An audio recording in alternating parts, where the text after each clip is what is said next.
Welcome to the Blazers Edge podcast. I'm Tara, and this is Jo. Hey, everybody. And today we are once again joined by Ashley. Hello, hello. And we are, all of us, going to open our hearts and spill our guts and talk about everything we love about the Portland Trailblazers and the NBA. Ladies, how's it going? It feels like forever since we've talked. It hasn't been forever? Well, the last time we did a podcast was in December. Like, the last time was in mid-December. It was a long time ago, and a lot of things have happened. We've had the holidays. Or snowfall. Yeah. Watch out, Portland. Snowpocalypse. Okay, Miss Alaska.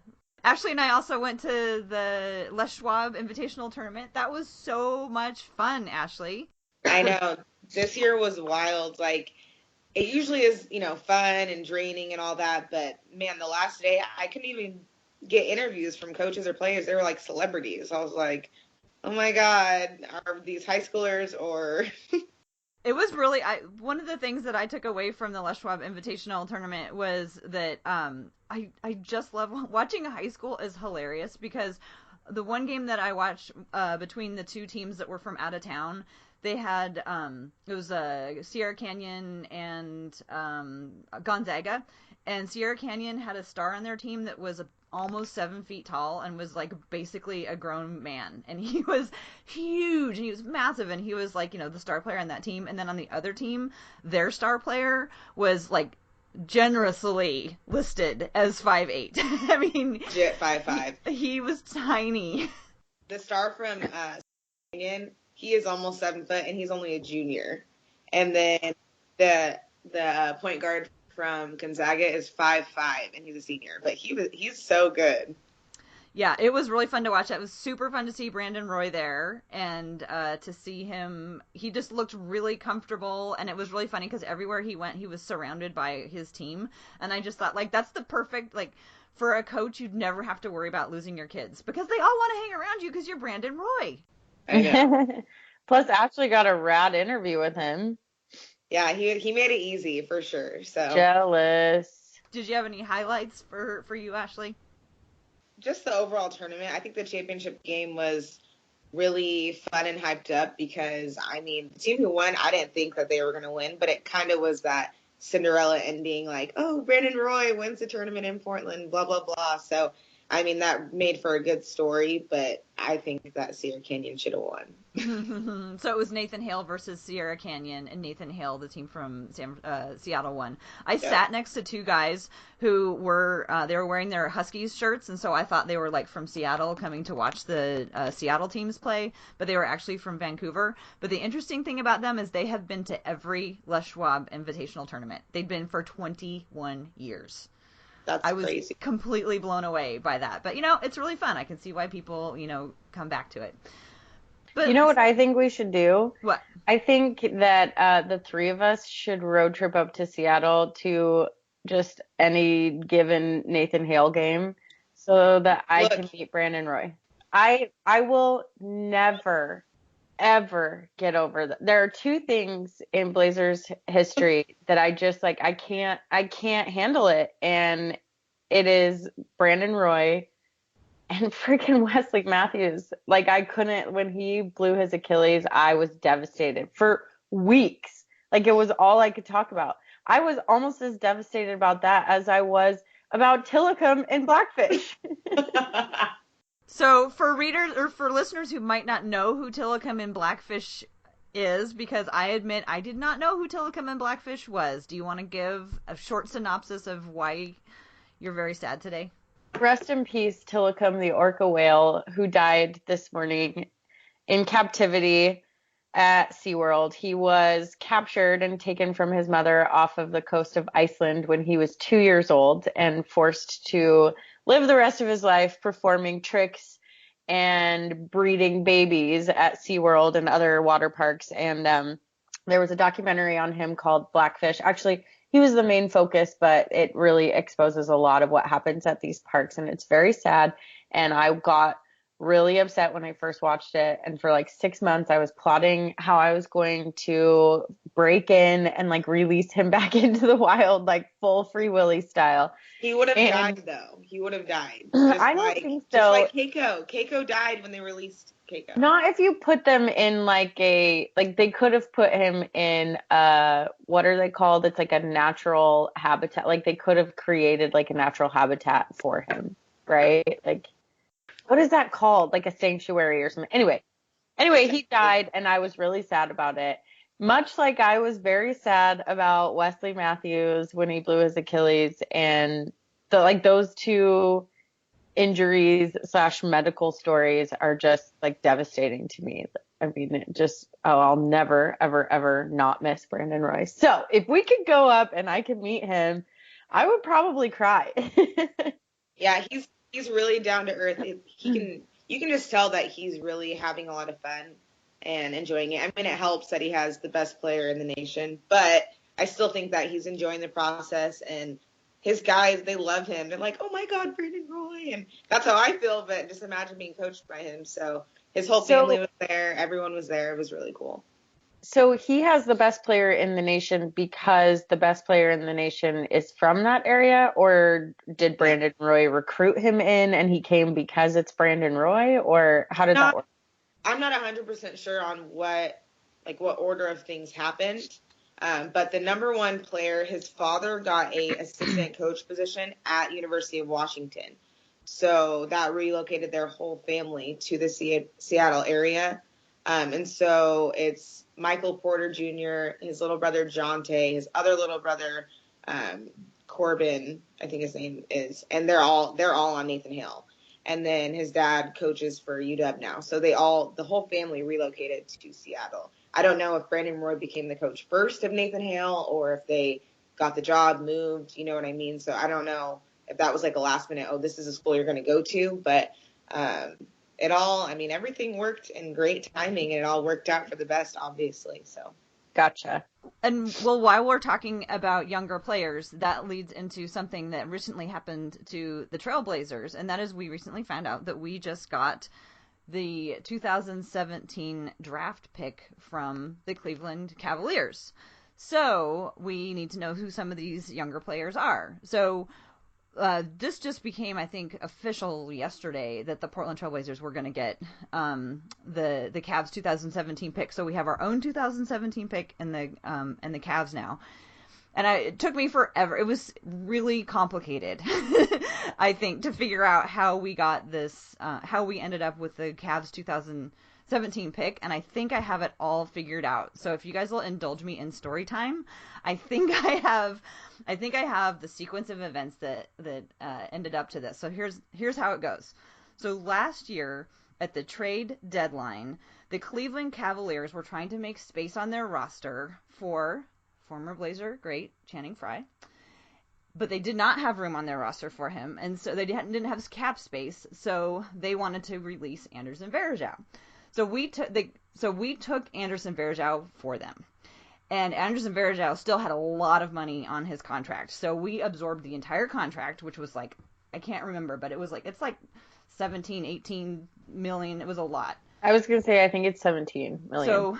So we took Anderson Varejao's contract and we paid upfront like a whole bunch of it, like $9 or $10 million of it, and then we spread out the rest of it over the next several years. So, but we didn't actually need Anderson Varejao, which kind of in retrospect, I wonder why we didn't think we needed Anderson Varejao. But at the time, we decided we didn't need him, and so we released him, and then he got picked up by the team from the Bay Area. Anyway, because Portland took Anderson Varejao off the Cavs' hands, the Cavs were like, thanks a lot, here's our 2018 draft pick.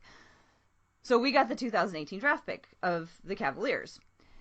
Now, fast forward to this year, the Atlanta Hawks decide that they want to trade Kyle Korver to the Cleveland Cavaliers. And so they say, hey, Cleveland, you can have Kyle Korver. We would like the 2019 draft pick. And the Cleveland Cavaliers are like, ooh, I wish you hadn't asked for that. We can't actually give you that because we already gave away our 2018 draft pick to Portland, and the league doesn't allow us to give away our draft pick 2 years in a row. The league says you can't give away the 2018 and then the 2019 draft pick. And then somebody had the idea, and I have theories about what happened here, but somebody had the idea of like, we'll just switch with the Blazers and give the Blazers the 2017 draft pick instead. So now the Cleveland Cavaliers have given us their 2017 draft pick. They're keeping 2018, which allows them to give 2019 to the Atlanta Hawks for Kyle Korver. And that is the story of how the Portland Trailblazers are helping the Cleveland Cavaliers get a little bit better once again so that they can defeat the team from the Bay Area. So, did you guys like story time? That was a beautiful story. I love that. I think it also has to do with the fact that the Portland Trailblazers probably just love LeBron James as much as I do. And so, they want to help him. Well, I have a lot. I mean, I like wild for conspiracy theories that are based on absolutely nothing because I have zero insider knowledge. I have, a minimal understanding of how things work, but I have a wildly speculative imagination. So I think that I think this has been planned all along, and I think it's part of Neil Olshey's long-term plan. And it makes perfect sense to me that what we wanted out of this whole thing was a couple of first-round draft picks this year, because from what I understand, this is going to be a strong year. That's what I've been hearing. Ashley, do you know anything about this year's draft pick? Because you spend a lot of time with those younger players. What's your thoughts on the 2017 players coming available? Yeah, every year, players are getting better. The game changes. So you basically have a player now who can almost play any position, but they're all just getting better with their shooting skills, passing skills. Like you see guys who are like 6'11", who are now the main guys who have assists on teams. But looking at this year, I know right off the top of my head, Markelle Fultz, he's at UW, so that's kind of close by that we could go see. He's up there in the draft, but there's a lot of good guards, and that just makes me a little worried, but also, it's kind of like smart to have that pick, but also a little bit angering. Is that a word? Just because I don't want any more guards on the Blazers. Yeah. And also, look how young our team is now. Do we really want a young draft pick? I don't. Well, see, I think it's part of the long-term plan because, we're not in the next 2 years going to be anywhere close to contending. Maybe in 3 years we might be, making a deeper run. But, and by then our guys are going to... I completely agree with that. And I just think that, I'm in no position to ever turn down any type of draft picks. And I don't think the Blazers should be either. I just think that it needs to be the right fit because... At this point, it's like, what is the goal anymore? What are we really trying to build up? What kind of team are we trying to form? Because, we can talk about this a little bit later, but that worries me. It really does. But like I said, there's so much talent in this upcoming draft. It's like, please give us that draft pick. But I really hope that it does work well with what we are trying to get at. That's my fear about, I kind of don't pay attention to draft picks as much as I do to other ways to acquire players, just because I think new players are so unpredictable. They're so unpredictable. And how many times have we seen a nationally ranked high schooler head into college for a year and not really take time to develop and then enter the NBA draft and everybody thinks he's got the greatest potential. And then what happens? He comes into this whole new level of competition and he doesn't measure up. So I think it's very rare that you can look at a player in a draft and say, oh yeah, he's going to be a superstar. They exist for sure, but it's not as predictable as maybe just trading or signing somebody who's proven themselves in this league at this level of competition. So I look at this trade that we just made and I'm like, great, we have another draft pick. That's awesome. We, in my opinion, we've lost nothing, right? So it's not a big deal to me. I don't care. Do whatever you're going to do, Olshey. You always figure it out and you always do a great job. But I don't know. It makes me nervous to be drafting a bunch of young players versus trying to acquire some proven talent. But at the same time, you can't be like, Yeah. I wouldn't take a draft Yeah, pick. of Like, course. you You're would take a draft pick. Yeah, you're not going to look a gift horse in the mouth. I'm just saying, I'm not going to sit here and say, this is great. This is it. This is awesome. it. This is like a great draft class, and we're gonna draft 2 amazing players. Like, I can't believe we pulled this off. Like, I'm not gonna have that kind of an attitude about it, is what I'm saying. Greg Oden curse. Well, I'm closer to that attitude which you just described, because this is what I think is going to happen. I'm trying to take the long-term approach, and I think that in a few years, a few to several years, Damian Lillard and CJ McCollum are going to be among the elder statesmen in the league.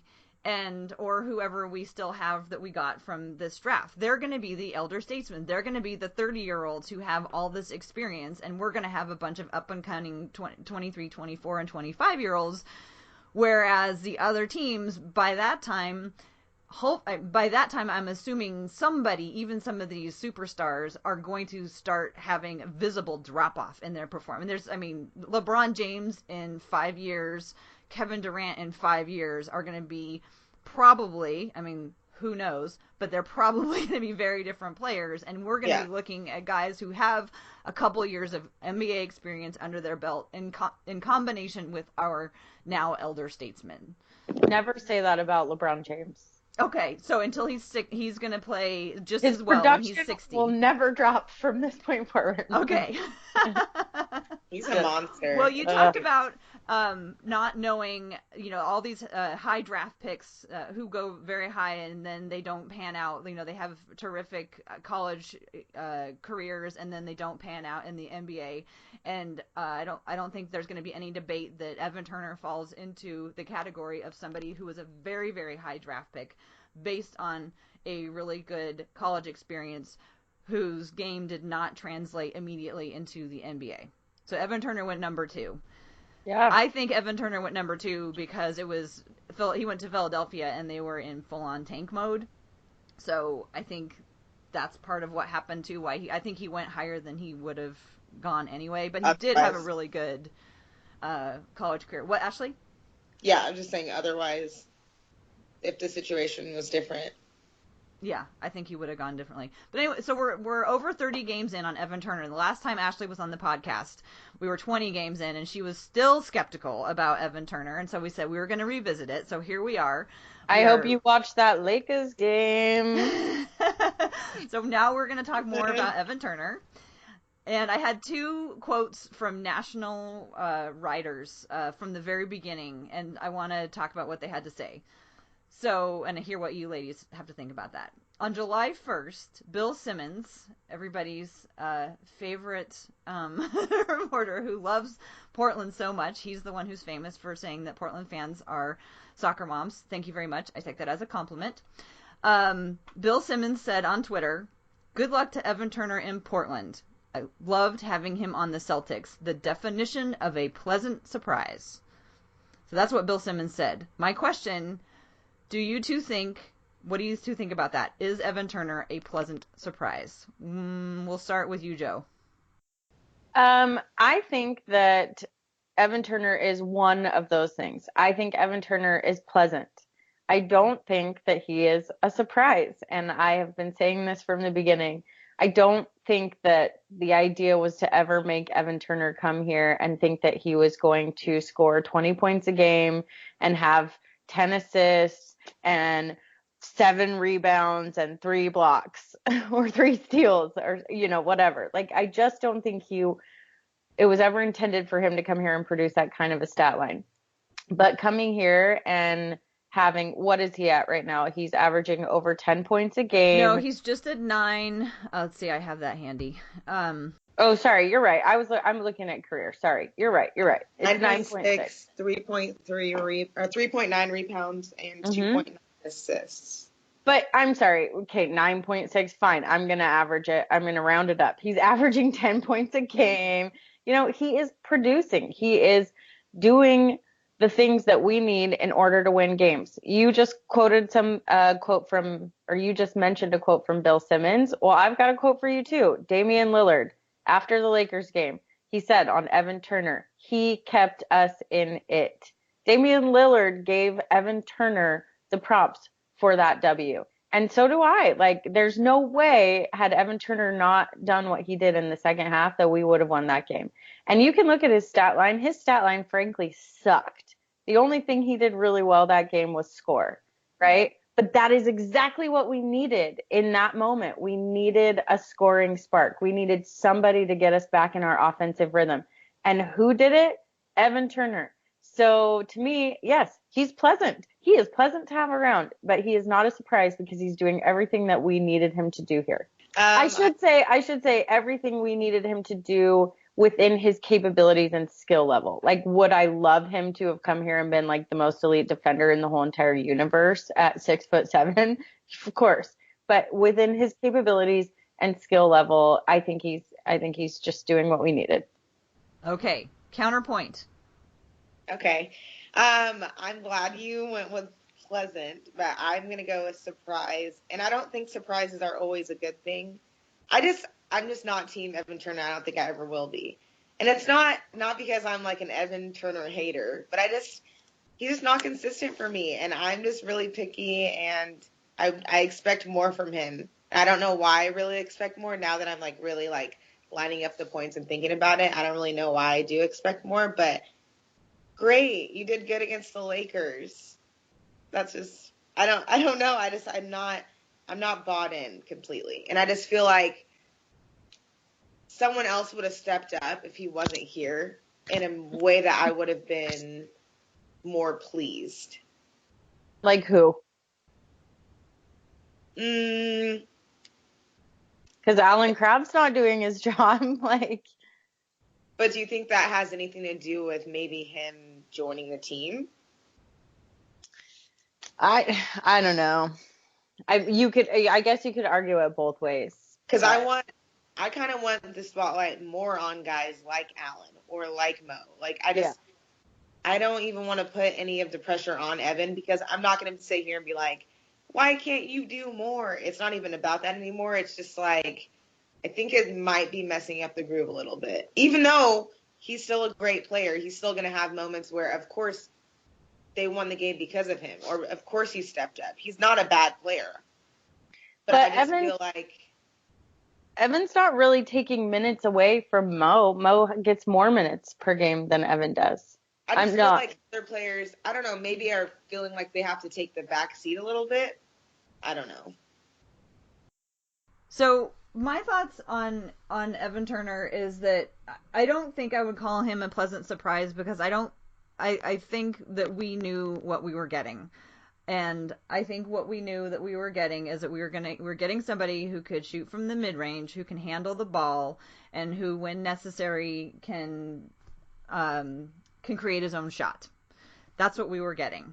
And what I like about Evan Turner is that he doesn't try to be anything else. He's not trying to be out there suddenly being a catch and shoot guy. He's not out there trying to suddenly get dunks all over everybody. He took a while to fit in, and he is, what I don't like about him is he's like inconsistent. Like, you don't know what you're going to get out of him per game.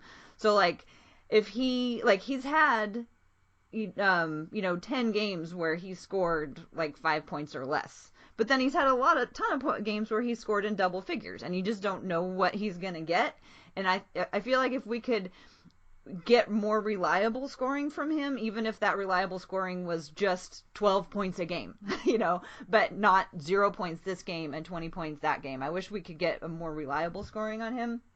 I think one of the things that we got with Evan Turner was somebody who is creative, and at the beginning of the season, people weren't ready for his passes. They weren't ready for the things that he was doing. They weren't ready for him to play that way, and I think that is starting to iron itself out. And so what I thought that I would see when I went back and looked like at the splits is I thought like we were going to see consistent getting better, more points, more assists, more rebounds consistently throughout the season.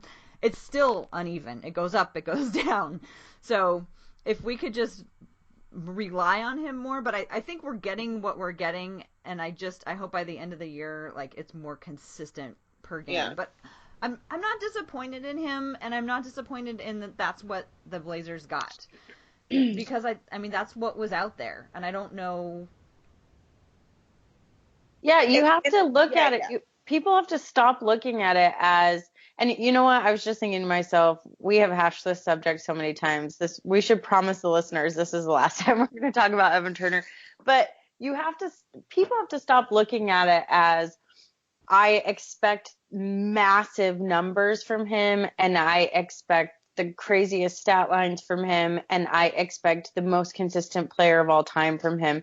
And like I said, they have to start looking at it as what he's capable of giving us. And if you look at it within that frame, then you're like, yeah, you're capable of helping us out in this area or that area, and you're doing just that. And then your mindset changes from you're living under my expectations to all of a sudden you're meeting them, and I'm fine with you being here. Would I cry if Evan Turner was part of a trade right now and we got somebody way more reliable or a decent big man or whatever for him? No, I wouldn't. I'd say, hey, thanks, Evan. You helped us out for a little bit. Peace out. See you later.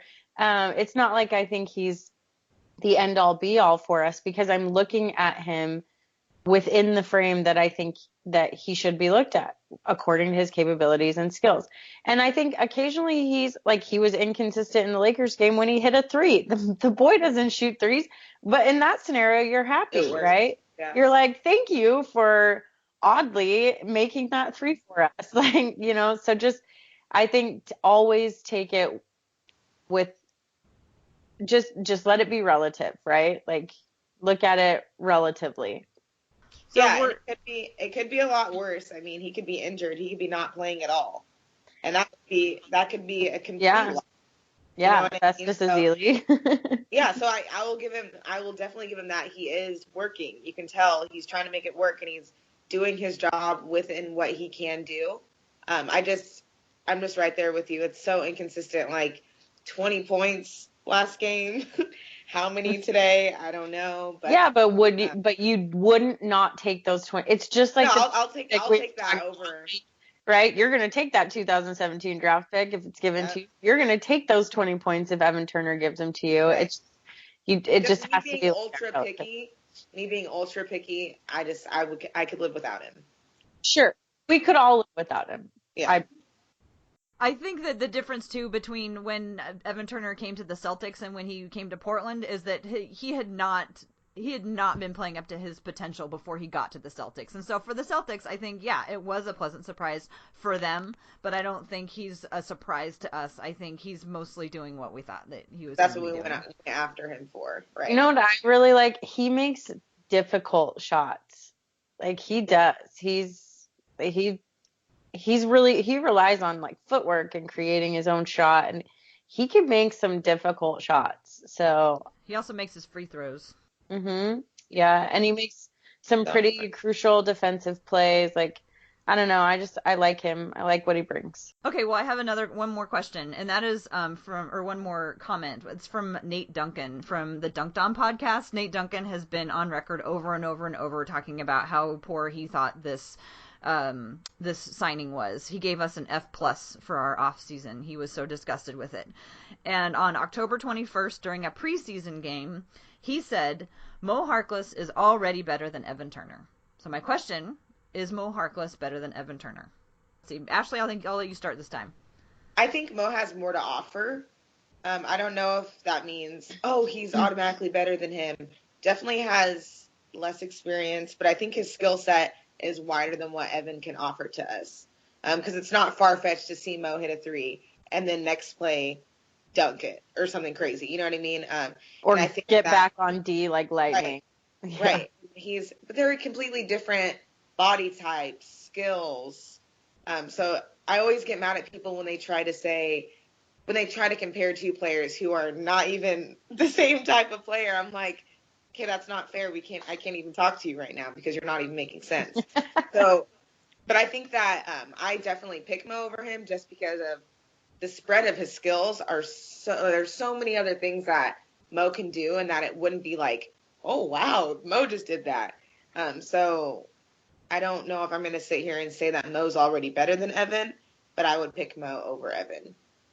I think Mo has a higher ceiling than Evan for sure. So if you gun to my head said, who do you want to keep this year? I, of course, would take Mo.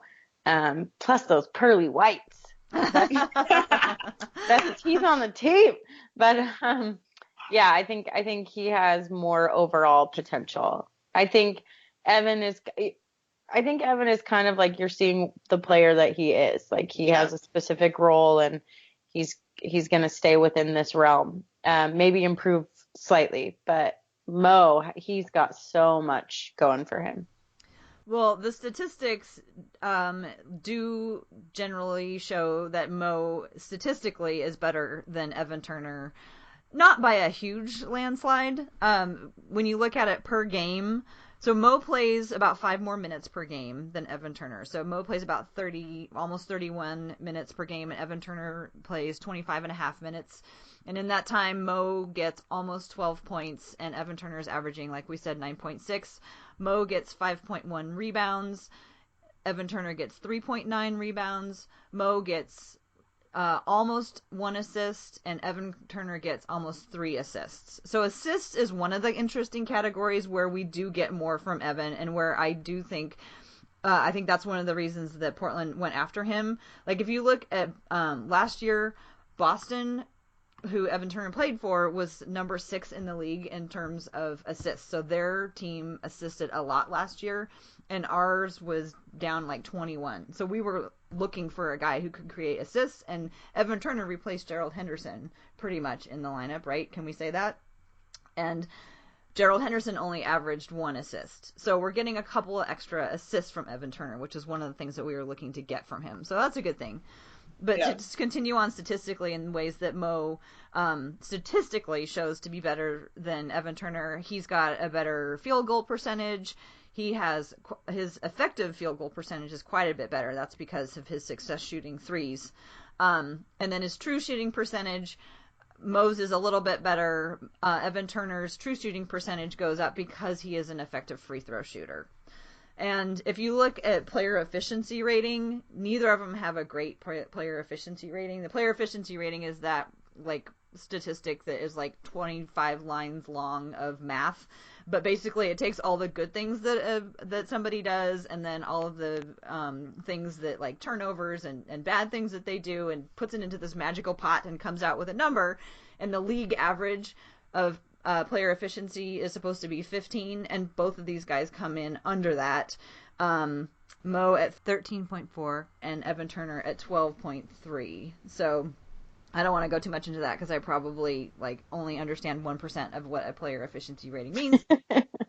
But generally statistically Mo is better, and even when you break it down to 36 numbers, what I just gave you was per game, and per 36 numbers Mo continues to be slightly better than Evan Turner. So I'm going to have to go with Nate Duncan on that one, even though he makes me mad a lot of the time. I'm going to have to agree with him on that. I think we all do. Yeah. No love lost, ET, but right. Right now, trying to look at it objectively, we do feel like Mo is I would say Mo is outperforming what we thought he was going to do this year, what I thought he was going to do this year. And Evan Turner is doing what I thought he was going to do this year. And I would say that we need to cap the Evan Turner discussion because we talked about him a lot. Yes, and with that, let's move on to our final segment, which we were going to have some fun with today. And we're going to play Would You Rather, which is the game where you provide 2 different scenarios and you choose which one you would prefer.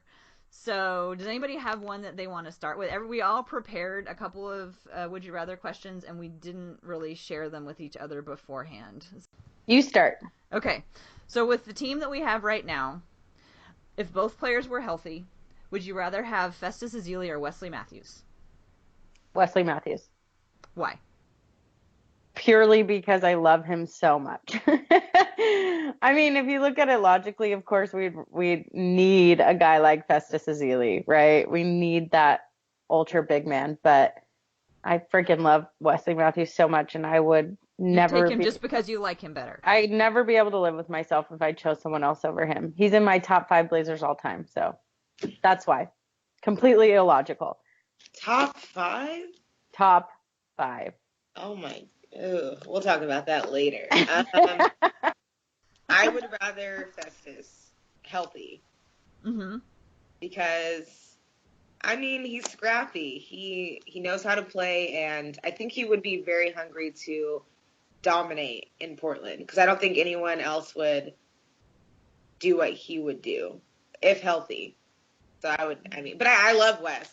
I do, but he's not really playing as good as he was in Portland. So Yeah, but we're talking about like healthy, right?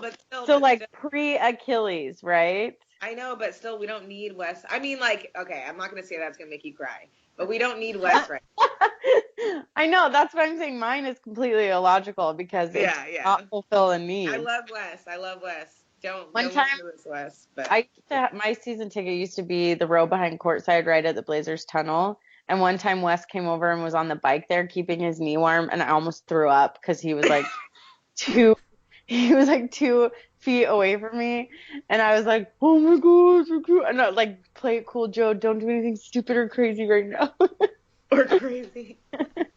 Anyway, well, I would choose Festus Ezeli because that's what we need. I mean, I'm sorry. I mean, you know that I like Wesley Matthews. I appreciate everything he's brought for the team, but I don't have any sentimental attachment to Wesley Matthews.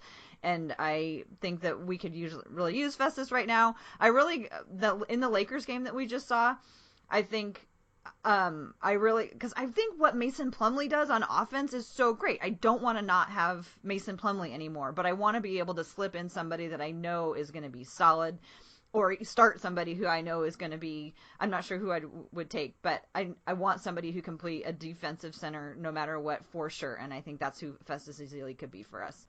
But that's a scenario. That's not real life. What's another one? You go, Ashley. Okay, would you rather lose CJ in order to get a legit big man, or basically package up everyone to do the same thing?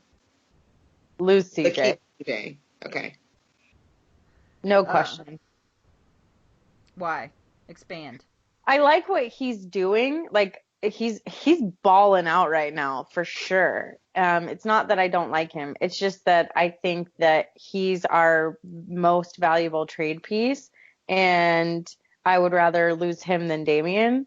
Mm-hmm. And I have always said consistently, I don't think that he can play defense, and I'd rather trade him for something that we really need, because I think we can make up for him in other ways. Mm-hmm. Yeah, I don't think we need to start all over again. That's my thing, is I don't feel like starting all over again. So for me, I would trade CJ just because I don't want to blow it all up and have to figure out all the other pieces. That would be my preference. What about you, Ashley? Same here. I love CJ. I love what he's doing on the court, off the court. I think he's a great person, but at this point, he will be our biggest leverage on getting someone, because Dame's not leaving. I don't ever want to even talk about that. And he's the most valuable thing that we have that would even make sense for anyone else to come. So, plus I know Dame and CJ love playing together, but wouldn't you want CJ to potentially go to a scenario where he could be the superstar and he could be the Damian Lillard of that team, and where he could really shine and have all the spotlight? Because I think he has the potential to really carry a team offensively. And so, he's always going to be overshadowed a little bit by Damian here. That's just always going to be the way that it is. So if it's like, hey, we should keep him, then I'm like, great, let's keep CJ. But if it comes down to it and we can get something valuable for him and he can go to a scenario where he can like super shine, then yeah, let him do it. That's what I was going to say, because there's going to become a time where I don't think it's going to be Dame or CJ, but there's going to become a time where it gets close to that, and it's always going to be Dame. So I don't even want to get to that point. And I think that I do believe that he can control his own team. And I think that, like, every time he does good, do you feel like if you had Dame, like, it's always something about Dame, even when CJ does good. So, and I think that is going to get old, and I don't want to even get to that point. I don't even want to see that drama. So you'd rather that he go on somewhere else to become his own leader of a team before it gets tense and awkward here? You'd rather have think so. Because I mean, I don't think there should be any hard feelings, but at the same time, it's like, this isn't his team, and it's not going to be your team. So, but he's doing really good things, but he's always going to be outshined by Dame here. Always. Yeah. All right, I'll go. Would you rather win a championship against your ultimate rival or against the number one team in the league? Ooh, well, first we have to figure out who our ultimate rival is right now, and like I don't feel like we have one, so I'm gonna go with the number one team, just because like I don't. You don't think that ultimately it's the Lakers? I don't know. I mean, I don't feel that way about the Lakers right now. I feel like since the 2000s, like that is our most hated team. Like that's the team that look at how much the Lakers suck. Mm-hmm. Okay, but that doesn't bring me much pleasure beating them. How much tickets to Blazers Lakers games still cost? Because they do the price structure according to is it a rival or how good the team is. And the Lakers are consistently one of the most expensive games for Blazers fans. That is true, and they still sell out. They sell out every time. Yeah, that's true. I really believe that for us right now, it's the Lakers. What do you think, Ashley? I don't feel like they're the rivals, but I get it. You know what I mean? Just because I am like a Blazer fan and I get the past and the history of it all. So it would make sense that the Lakers as like an organization, name, brand are the rival. But this Laker team right now, I don't feel like they're our rival just because half of them probably weren't even. It's not the same. I get what you're saying. They couldn't even name the Lakers 5 years ago. I want to just beat the most annoying team in the league, and right now, to me, the most annoying team in the league is the Gilded Staple Whackers, and I want to beat them. Well, if it was me, I think I would take the rival because it would just be so satisfying. Obviously, if we're going to win against the number one team in the league, I'm not going to scoff at that. But if I had a choice, I would love to kill the Lakers in an NBA Finals. It would be awesome to me. You're right. It wouldn't be the same as if it was one of the teams back in the 2000s. But I think I would get a lot of satisfaction out of that. And oddly, I would get a ton of satisfaction out of beating the Chicago Bulls just for 1992. Yeah. Like, just for that, because I vividly remember watching those games and how angry I was, and also how in awe of Michael Jordan I was. But anyway. Well, I'd be happy to beat the Detroit Pistons just because of Bill Laimbeer. Okay. I still want to beat him. Ashley, who do you think our rival is then? I don't think we have ourselves. Yeah. I don't think we have a rival. I don't feel like there's been any crazy games. I mean, I guess the Clippers, but not even more anymore. That kind of fizzed off for me as well. Yeah. Honestly, I will say when I was at the Kings game, the Kings Blazers game, they might be our rivals, but then again, they're just kind of crazy themselves. So, do you think rivalries? That was heated. That was I think for the fans, not even the Blazers as a team, but the fans at the Moda, the Kings are our rivals. I think the Kings are a fun rivalry. Boogie is the rival. That's a fun rivalry. But do you think that rivalries have changed because nowadays so many of these players, they're all friends, they've all grown up together, they've played basketball together, they've known each other since they were kids and they were going to camps together, and it's just like, you know, when the teams used to be more in isolation and the players would, you know, be such a unit with, I think maybe it's just harder to have. I think rivalries are different anymore, and ones that are storied. And I mean, how do you think the Lakers and the Celtics feel about each other nowadays? I don't think they care. Yeah. What happened to our rivalry with the Jazz? Nobody ever talks about hating the Jazz anymore. The Jazz are so boring. And here I am, like, product of I was born in the 80s, but product of 90s basketball. And I'm like, I hate the Jazz. Like, I've never lost my hatred for them. Well, they used to be, I mean, like, it was super fun to hate Karl Malone and John Stockton. But, like, they're so boring now. They're just like, they're just so, like, they have no personality. But they've been so defensively minded in the last several years and so for me, like, so of course you like them. Yeah, they're still an intriguing team. But anyway, I think we should do one more round. Tara? Yes. Okay. This is a wacky one. Would you rather go to Disneyland with Ed Davis or go to Disney World with Mo Harkless? Holy crap! This is so odd. Well, it was from me. What do you expect? Let me answer. Okay. You go first.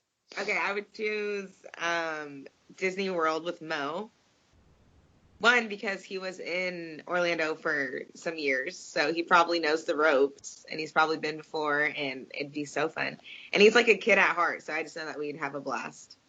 You have an advantage at this one because you actually know them, and Tara and I are just like those people without the passes that can't get through to the other side. I'm like, the after game passes? No. We're like, no, we don't know. How do we get one? He's so fun. So I just already know that it'd be super fun. I'm inclined to say Mo because you know how I just think he's like the most adorable thing that ever existed. But I also think there's like a cocky side to Mo, I might just be a little bit better than you side to Mo, and so I'm going to pick Ed Davis for two different reasons. One, I think Ed would be down to earth and hilarious. I think there's just a humorous side to him that most people probably don't know. And two, because I defended Ed coming to Portland when I had dinner with LaMarcus, and LaMarcus was like, why are you excited about Ed Davis? And he was like, really, like, and let me tell you, I've said this before, it is super intimidating when you tell your favorite athlete of all time, like, yeah, I'm excited for Ed Davis, and he has that reaction. Any sort of defense you would have for Ed Davis flies out of your head, and you're just, my hero is telling me I shouldn't think this, like, why did I think this? So I would do it just purely to be like, see, LaMarcus, like, I like Ed Davis. Well, I can't decide. I have no idea because Ed Davis used to play for LA, so he knows Disneyland. Mo Harkless used to play for Orlando. He knows Disney World. I absolutely don't know. So whoever invites me first, I promise you guys, I'll go with whoever invites me first. That's a good plan. All right, Ashley? I don't know. Oh, wait, no, do you have enough? You already said no. Mine are all serious. You go next. I need to make another one. Okay. Would you rather be a small market team and kind of always fly under the radar and not really get a lot of scrutiny and surprise people, or be in a big market and just always be under the microscope and always have people judging you? Like, look at how bad the Lakers have gotten it from like the media and fans and stuff because they've sucked the last I know, that's true. Yeah. I mean, I think it depends on what perspective you're looking at or like who you are. Like if you're a fan, I think it's kind of cool to be in like a lower market area because you might have a better connection with the actual players. Mm-hmm. And because if we're in LA right now and Kobe Bryant walks by, it's a lot different than if he walks by than if Myers Leonard walks by in Portland. Like it's a lot different being a fan. You probably will never get to talk to Kobe, never meet him, but here you could probably just go to a store and probably have dinner with Myers or something like that. So I think it's different on who you are. Probably being a player, I'd probably want to be in a bigger market just because you get all the glitz and the glam and the fame and all that fun stuff. And same thing here, if you're a Blazer walking down the street, you probably won't even get recognized. Yeah. Well, I mean, I think you'll get recognized, but you're right. It's like, a lot different, you know what I mean? On a national level, like, I think if, like, Mo Harkless was walking down the street in Texas, that almost nobody would recognize him, for example. But if Kobe Bryant was playing a game in Texas, anywhere. You're right. Yeah, he would. I am always a massive fan of the underdog, which is part of why Wesley Matthews will forever and always have my heart. So I love the underdogs and the Cinderella stories. So I would choose to be the small market team that proves everyone wrong. And maybe that's just because I'm a brat, but like my attitude is always like, I'm gonna prove you wrong. Oh, did you just tell me I couldn't do that? Watch me while I do. So that's why I would pick the small market scenario. I don't know which one I would go. I mean, I guess I've never even thought, I've never known what it would be like to be in the big market situation, so I'm trying to imagine what that would be like. And I think that could be really fun to just always be that confident about something. Like, even if your team is in a down year, you know that you're going to be able to turn around based on the fact that you have all of the league's attention. So, like, we know the Lakers aren't going to be terrible forever. We know that the league is not going to let that happen. We know the New York Knicks are going to get better. And they're just, it would just, whether or not they actually do, I think their fans have the luxury of being able to be just absolutely confident no matter what, because things always work out for us. We're going to be fine. And I think it would be a lot less stressful, because if they were, I imagine if you're in a big market and you're having a down year, you'd have a million things that you could lay the blame on, and you'd be like, oh, it's because there's too much going on in this town, and there's, they're out partying all the time because there's so many great places that they could go to, or they're not concentrating because their attentions are divided. Like if you were in a big market, you'd have a whole bunch of things that you could blame, you blame things on. And if you're in a small market, it's like, it's just you and them, and you're looking at each other right in the eyes, just going, oh God, what do we do? So I think it would be less stressful to be a fan of a big market team. And actually this summer at Summer League, when I like sort of, I didn't pretend to be a Laker fan, but I like followed Laker fans around because I wanted to see what it was like. And one of the things that was hilarious about Laker fans, and I saw it the other night, is you don't have to stay till the end of the game. That blows my mind. Like, you'd have so much time on your hands if you were the fan of a big market team, because you would be under no obligation to like arrive on time and stay till the end of the game, because Laker fans, like, they would just kind of waltz in and they'd stick around for a little while, and the game would be like super exciting, and then they'd leave. Like last night, or the other night when we played the Lakers, that game came pretty much down to the wire. But as soon as the Blazers got the momentum back up at the end, all the Laker fans started leaving. And I was just like, you can't leave. It's not over yet. And so if you were in a big market team, I guess that's not an issue, and you would have a lot more time on your hands. So just to be a brat, I want to be a fan of a big market team.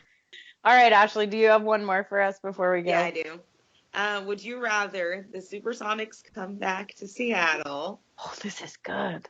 Or make a completely new team in one of the cities that they're trying to bring a team to? You want me to go first, Tara? Or are you still thinking? Your face. It's Seattle. I mean, I totally want Seattle back. I mean, like, I miss a rivalry. I mean, even though I was reading some articles about this for something else I was doing, and I read in Sports Illustrated, they called it like the most polite rivalry in the NBA, the one between Seattle and Portland, because it was really like, it wasn't really cutthroat at all. Yeah.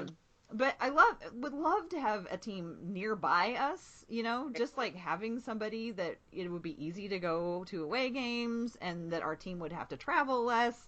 I would 100% want it to be Seattle. Yeah. I would definitely choose Seattle, but for a different reason. I would choose Seattle because I cannot imagine how that fan base feels. I mean, I can, because I have a lot of friends in that area that are devastated that the Sonics left and that they haven't come back yet. But think about if they stole the Blazers from us, and it would hit us harder because we don't have a Major League Baseball team and a pro football team like Seattle does. But it's like, think about how much a fan base gets attached to these teams. And I would want that fan base to be able to get their Sonics back. And I know there's the rivalry there, but in my opinion, especially like while I was growing up, our rivalries were different. Like, I felt like we had a stronger hatred toward the Lakers and the Jazz, and even in the early 90s, like the Bulls, like it was the Drexler versus Jordan era. And so to me, it's not really about the rivalry, even though it did exist. It's really about, like, that fan base deserves to get their team back. And I don't agree that another city should lose their team in order for the Sonics to have a team. Like, I think it's dumb to say the Kings are going to move to Seattle, because then you're in the same scenario and the poor Sacramento fans.